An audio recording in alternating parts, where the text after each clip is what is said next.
He sang of the truth that cries from night's blind deep, and the mother wisdom hid in nature's breast, and the idea that through her dumbness worked, and the miracle of a transforming hand, of life that slumbers in the stone and sun, and mind subliminal in mindless life, and the consciousness that wakes in beasts and men. This is very interesting because Sri Aurobindo is really going to tell us the difference in scientific approach and the spiritual approach.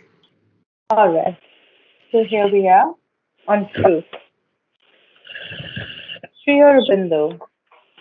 Science started on the assumption that the ultimate truth must be physical and objective, and the objective ultimate, or even less than that, would explain all subjective phenomena. Yoga proceeds on the opposite view, that the ultimate truth is spiritual and subjective, and it is in that ultimate light that we must view objective phenomena. Letters on Yoga. It is so powerful a statement. I mean, Yes. he's at this point he's telling us that science is just starting from the wrong direction. At other places, he tells us that science is coming from below to find the same thing that we are seeking from above. But here he explains in this letter on yoga that all of this that science bases on empiric knowledge. They don't even accept ether any longer. And actually, I believe that was Einstein he didn't say it didn't, but he said he questioned it. So all of this objective phenomena, feel, see, touch, taste, hear, is what science is based on. Did I tell you about Neil deGrasse Tyson last week? Yes, you did. So he listened to the experience of the man who came back from death and said it was very beautiful, but prove it to me. The only proof we have is our own proof of our own experience. We are not subject or liable to explain anything that is subjective and spiritual, any truth. But that's how we have to view objective phenomenon. So I have before me this table and a chair, and my mind says it's solid. But Aurobindo says it's not solid, it's just moving of these atoms that are slower and creating this beautiful desk or creating a pencil or a pen. And this science can accept. They can accept this. But if you get into the ether, which is in the Vedas, one of the most important parts, the sixth sense, as they call it, science cannot grasp this. So let's continue because we have a lot to go. The supreme truths are neither the rigid conclusions of logical reasoning nor the affirmations of creedal statement, but proofs of the soul's inner experience. Intellectual truth is only one of the doors to the outer precincts of the temple, the foundations of Indian culture. What Again, does this needs creedal mean? what is what? Is it Creedal? is it creedal? Yes. Yeah, it's creedal. We have various creeds in different religions. In Okay. Christianity, we have the Apostles' Creed, which says, I Mhm. believe in God, the Holy Spirit, blah, blah, blah. and we have different creeds. So he says these supreme truths are not these rigid conclusions of reasoning. And I've done many series on reason, and Sri Aurobindo speaks of reason, not negatively, but saying that it's not nearly, it's only here, and there's so much above reasoning. We'll get into reason one day. It's a huge subject. And he says these truths are not part of logical reasoning or affirmations of creedal statements, but they are the fruits of the soul's inner experience. So, how can we tell a scientist that we have had this experience? He'll simply say, prove it to me. But this next sentence is so critical. Intellectual truth is just one of these doors. And he doesn't even say to the inner precincts of the temple. He says to the outer precincts of the temple. So we've not even got into the sanctum, the holy inner area of it. With intellectual truth, it's only one door, and only one door, not even the door, just one door to the outer precincts of the temple. Such brilliance. Okay, carry on, because Mother has so much to come, and you will be very touched by it. Truth is the secret of life and power, the human cycle. The mother. The truth is something living, moving, expressing itself at each second, and it is one way of approaching the supreme. Collected works of the mother. One way of approaching the supreme. One way. Another way, of course, is bhakti. Another way is service. Another way is surrender. There are so many ways, but she says it's one way. Next. The truth is not linear but global. It is not successive but simultaneous. Therefore, it cannot be expressed in words. It has to be lived. Collected works of the mother. Now the next one is very, very important. Truth is a difficult and strenuous conquest. One must be a real warrior to make this conquest. A warrior who fears nothing, neither enemies nor death. For with or against everybody, with or without a body, the struggle continues and will end by victory.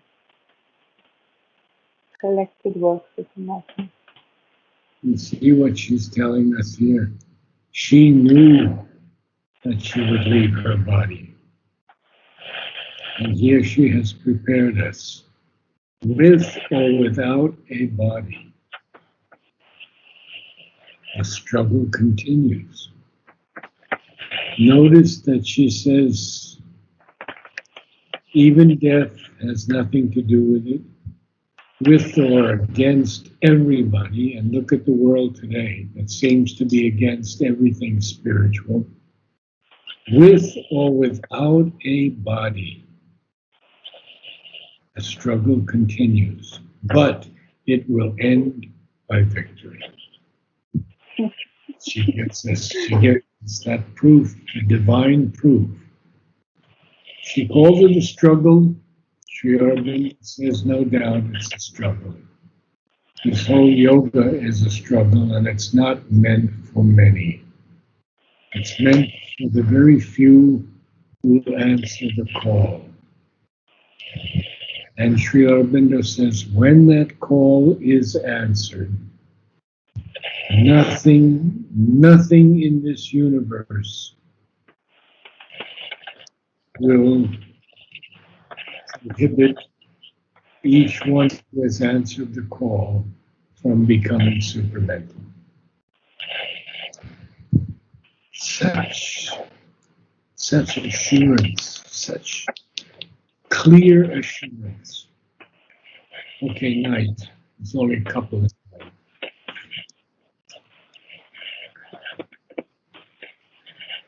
Uh, is it done? Truth, the truth cosmic, truth consciousness. Are we doing those as well? no. The night is the symbol of the ignorance. Night, yes. The night is the symbol of the ignorance or avidya in which men live, just as light is the symbol of truth and knowledge. Letters Perfect. in yoga. Right. Next one. In the way that one treads with a greater light above, even every difficulty gives its help and has its value, and night itself carries in it the burden of the light that has to be. Letters on yoga. I think we've read light before, haven't we? When he speaks of light, We read it in Savitri Sunday, but we haven't covered it in our class. we'll get to it. All right. Yeah. And we have now the mother wisdom hid So, in nature's breast. The mother wisdom, of course, is the wisdom of the divine creatrix. Now, we've done nature, haven't we?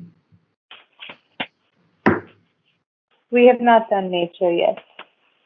Oh, we have so much to go through. How wonderful. So, so much. Great. So let's begin with nature. It's quite Yes. long, actually. All right, here we are.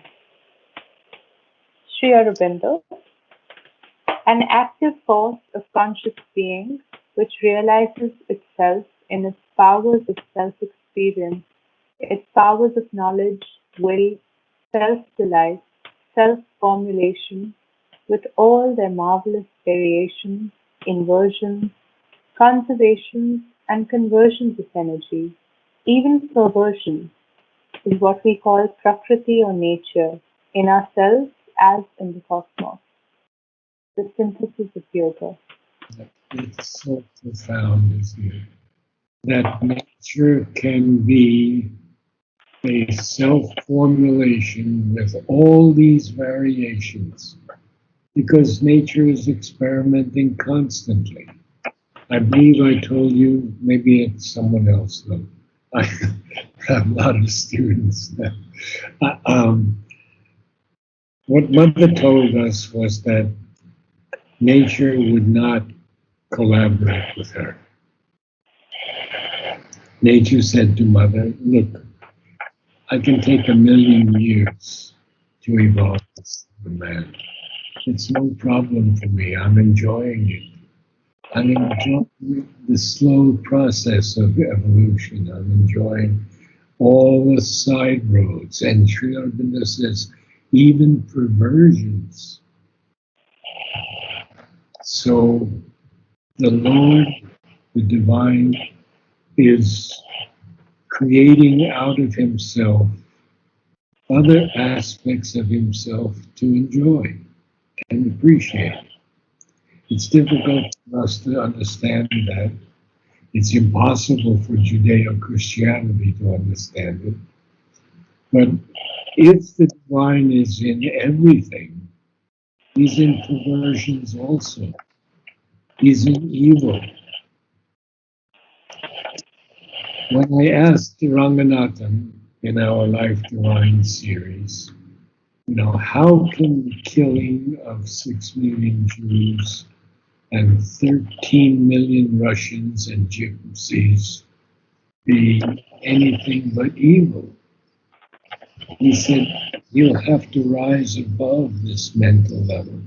You have to rise above higher mind, illumined mind, intuitive mind. If you can get to intuitive mind, you will see all of this still as Prakriti, as the play of the divine. I'm not there yet, Sanjana. I'm not there yet. I'm getting there, but I'm not there. I still see that evil is perhaps something that these four emanations that Mother sent down have created. You know the story of it, right? Yeah. Yes. When good turns, truth turns to falsehood and love to hate. So Sri Aurobindo says that nature is all of this in ourselves as in the cosmos. And what Mother then tells us in some of her latest writings is that she said to nature, look, if you collaborate with me, you will become more and more beautiful. And nature agreed. And from my horticultural life, from my musical life, I am seeing it now. I'm seeing it so clearly. There's a music that's coming down, not just in the own choir, but by certain composers. There are flowers that we have never seen before that are coming into existence. There is greater variation and beauty in flowers that we considered common at one time. There are new hibiscus that take your breath away. They're so beautiful. This is all, I would say, in the last 30 years. It's an explosion of beauty. That's, for me, simply the supramental, working in the earth. So, we carry on. All nature is simply the seer will, the knowledge force is the conscious being at work to evolve in force and form all the inevitable truth of the idea into which it has originally thrown itself, the life design. So, it is the seer will and it is the knowledge force of this conscious being that is nature. Simply that. The conscious being, the divine, wants to work to evolve, he says, in force and form, the inevitable truth of the idea.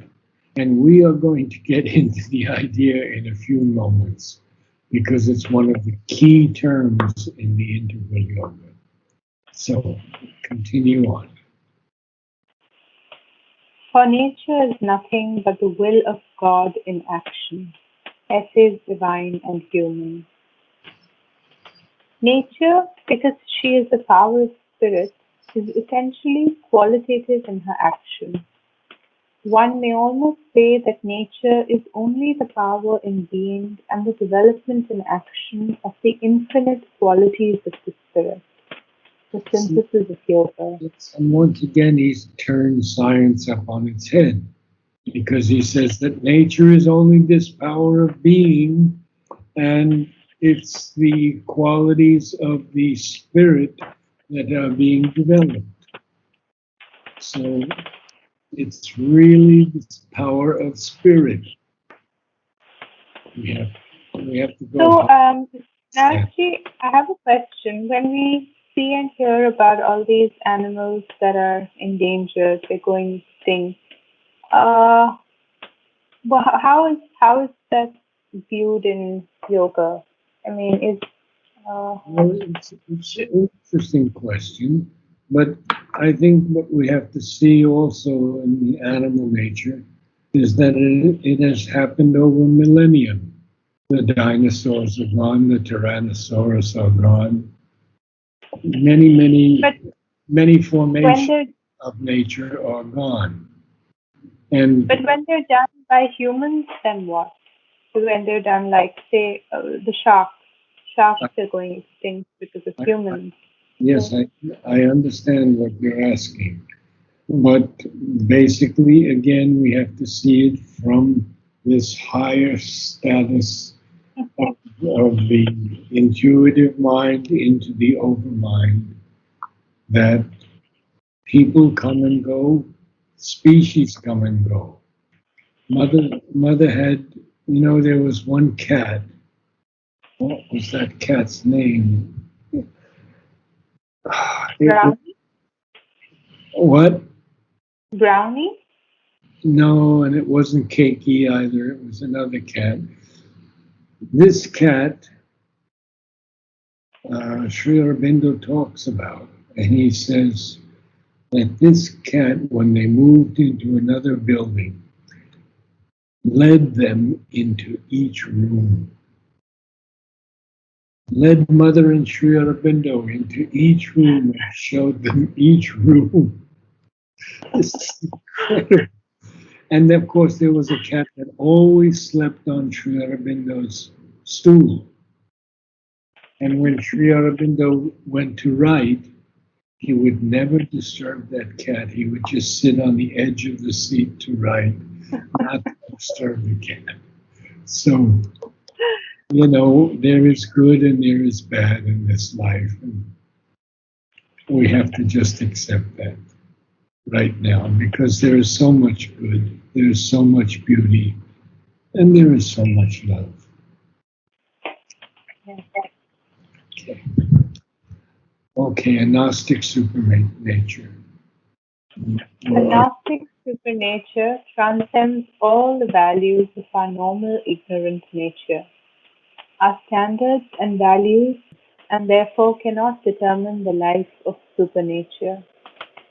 At the same time, our present nature is a derivation from supernature and is not a pure ignorance but a half knowledge, the life divine. Here again, Sri Aurobindo uplifts us tremendously.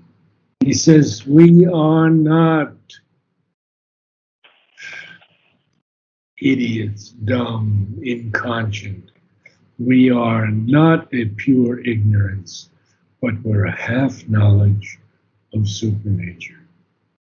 Interestingly, in our last meeting with Ranga in Life Divine, he says something that I have maybe vaguely recalled, but he makes it very clear that in matter there is already everything. There is mind, there is life, there is overmind, and there is even supermind. Because how can the divine not be in everything? Only it's evolving out of these things, higher and higher. Slowly or rapidly doesn't really matter to the divine. Of course, ours time, and we'll get into time very deeply, is not the divine sense of time. All right. Sri Aurobindo. The idea is the realization of a truth in consciousness as a fact, as its realization in power, the No, as the supramental fact, manifestation. the idea is the realization of a truth in consciousness as the fact is its realization in power. There. Sharabindo doesn't like to use too many commas. So we, Yeah. so we have as the fact is its realization in power. So we see that this idea, which he often calls real idea, is extremely important. And he will, The idea and is not a remember that this is the supermental manifestation, last thing he wrote, the last text that he wrote. These two are from the supramental manifestation. Small little book, difficult to read. Okay, carry on. the idea is not a reflection of the external fact which it so much exceeds. Rather, the fact is only a partial reflection of the idea which has created it, the supramental manifestation. So it's very powerful, isn't it? It's not a reflection of this external fact because it exceeds the fact.